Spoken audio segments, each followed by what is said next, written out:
L'objectif n'est pas d'instaurer un tribunal, mais au contraire, la déontologie, c'est la déontologie par l'autorégulation des parties prenantes qui acceptent de se mettre dans un cadre éventuellement un peu contraint à certains égards, mais qui leur permet d'avoir plus d'audience, plus de pouvoir et de pouvoir fonctionner dans de meilleures conditions.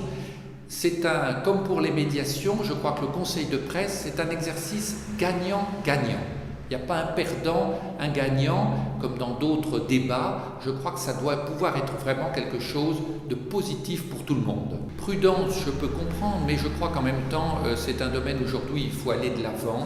D'ailleurs, au niveau européen, j'observe que c'est une situation, de telles instances existent dans de nombreux pays européens, donc il n'y a pas de raison que ça ne puisse pas se faire en France, mais il ne s'agit pas uniquement d'obliger, il faut aussi qu'il y ait une adhésion, que les journalistes comprennent et soient positifs vis-à-vis d'une telle instance, parce que comme la médiation, ce sont des processus qui sont volontaires à la base. C'est vrai, ça peut ensuite être encadré dans le cadre d'un accord global entre les représentants des principales parties, y compris des journalistes.